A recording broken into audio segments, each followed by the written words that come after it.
talk today, I want to tell you some very cool stories about the whales of Monterey Bay, based on observations that I've had. So I could have done a scientific talk, I could have done a full educational spectrum talk, but that's not what I'm doing. I want to tell you some very cool stories focused on the whales and the real life observations that we've had. I've been out on the water full time now for almost 8 years on Monterey Bay, and then before that on research boats for the university. So I have a collection of pretty lovely photographs, and really happy that we are able to embrace our whales and see the comeback that they've made, and have our sanctuary and lots of people interested in studying the whales, learning about the whales, and protecting the whales. So to start out with, though, I want to give you my perspective. One of the reasons that I find whales so fascinating, really all of our marine mammals, is my background in research has got me very keyed into the fact that they are mammals like you and I. And so I always go through this with everybody right from the beginning. Think about what it takes to be a mammal. We take it for granted. But what if you lived in the ocean 24/7, okay? So my background is in evolutionary biology and also physiological ecology, which all has to do with how animals are adapted to being so good at what they do in their particular niche or job in the environment today where they are, and how they've evolved. So let's look at mammals. How do they stay, or marine mammals, how do they stay warm? Well, here's the body shape of a rhesus dolphin, and showing you that they're very streamlined, sort of chunky and stocky, and I will tell you, without showing you, that they have a very thick blubber layer through their whole body that really does well in keeping them warm. And I'm going to be showing you a smattering of our different, in the orca, yeah. Also, what's another mammal trait? We all have lungs. We breathe air. So here we go. Here's a gray whale coming up for a breath. What about the fur or the hair? Does anybody know where the fur is or the hair on a whale? Some of you might. Well, I have a pointer. Let me see if I can show you here. I mean, if I could zoom this in a little bit better, you would see a whisker right there. Have you ever seen the face of a humpback whale? This is what it looks like. It's got bumps all over them, and these have a lot of barnacles on them, by the way, but each of these bumps is a hair follicle with a whisker. So yes, whales have whiskers, believe it or not. What function do they? We think they're for sensory perception. Yeah. Propulsion. Another great adaptation. Their noses, their nostril has moved to the top of their head. And that makes it extremely efficient. This is a common dolphin, by the way, to get a breath of air at the surface without lifting their big heads out of the water. And in the case of a whale, that head is very big because they're big feeding machines. It's a third the length of their body. And this is a humpback whale, see those bumps, with a massive blowhole, we call it, which is the nostril on top of the head. Also great that they can close up those nostrils, those blowholes, when they dive down so they don't get water down their nose. It's like having two nostrils. Exception when you're out there in the ocean. Well, how good would we do? Not very good, right? We have to put on a mask to see, can't hear a thing. Well, this is a humpback whale, and it's spy hopping. There's its eye, there's its big mouth. You know it's got whiskers. It does have an eye, and it can see pretty well underwater. But really, it's the hearing that's everything. Even though you can't see an external ear, they have very good hearing. And all of our cetaceans use hearing very well for communicating. Focused along the edges of, we call it the shelf, the edge of the shelf there, where we have an upwelling system. The nutrients come to the surface, and we have great plankton blooms and zooplankton blooms.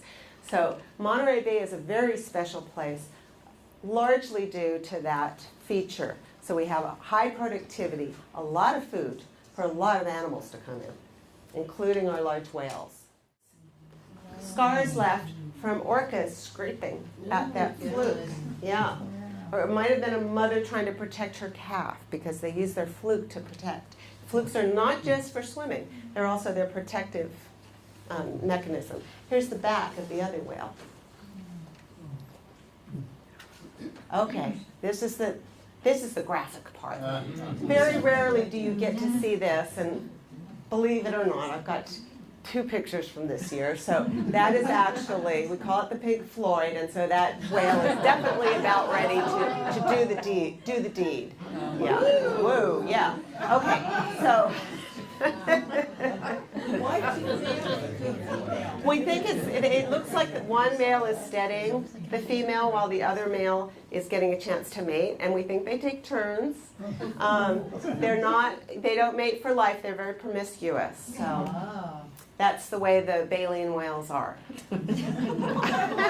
It works for them. It works, okay. Phone recordings of what's going on under the water. So I have a very sophisticated hydrophone I can drop down and get recordings. And this actually was not taken from that sophisticated one, but it's still a good recording. So let's play this. Hopefully we're going to hear it if I turn the sound up. There we go. These are orcas.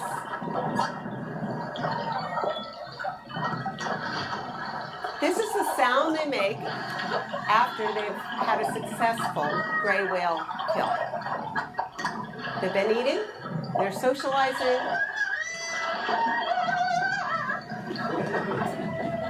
and they sound pretty happy, I guess. Almost hysterically happy. Singing, yeah. It's amazing. You will see these dolphins just swimming along like dolphins, which is fast to begin with, but all of a sudden, all of them will take off. And this was, in this case, it was like a V-shaped formation, massively leaping, flying out of the air at full speed. And we just looked at each other and said, there's got to be an orca around. Sure enough, there was a pod of orcas chasing them. And if the orcas can separate one and chase it forever to tire it out, that would be the end result. And they can be successful. And again, they'll flick it out of the air, stun it, and then they'll have a meal. For the dark reddish patch of fish.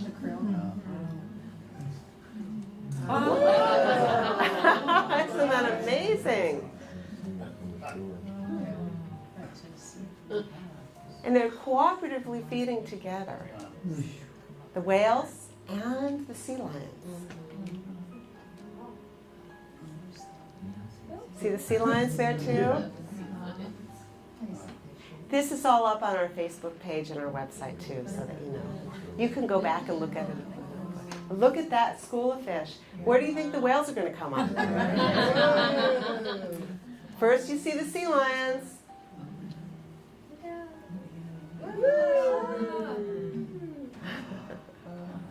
It's beautiful, isn't it? Well, that's a really great question, and there's not that much known about the blue whale migration pattern. With the one time there was a successful long-term tag that was put on a blue whale in the Northeast Pacific here, it was tracked to go all the way to a place called the Costa Rica Dome, which is about 300 miles off the coast of Costa Rica. And they were able to track that that whale had a calf. And we do know that some blue whales come into the Sea of Cortez in Baja, Mexico, to have their babies. But we don't know where they're going to feed. So it's harder to study the blue whales because they're much more oceanic or pelagic, not spending as much time close to shore, and not as identifiable as the humpback whales, because we can identify the humpbacks with their fluke prints. And it took and they stayed. How lucky are we that we have bottlenose dolphins we can see from the shore when we're walking on the beach or if you're out there surfing? Or how lucky are we that we can look for humpback whales feeding right outside the surf zone too? And know that there's orcas out there and blue whales out there, and you can get on a boat and see them. What those streaks are, is that just... Good question. It was They interesting. scrape themselves with their teeth. It's a social behavior that all dolphins do. However, in the rhesus dolphin, for some reason, their skin does not repigment when they get a scrape. And it's like they have a tattoo of all their social interactions all over their body. It's amazing. Also, they specialize in feeding on squid, and I'm sure the squid with the sharp beak try to fight back and scratch them too. Great question. There's a lot to see out there. And you really need to get out on the bay to experience it close up and personal.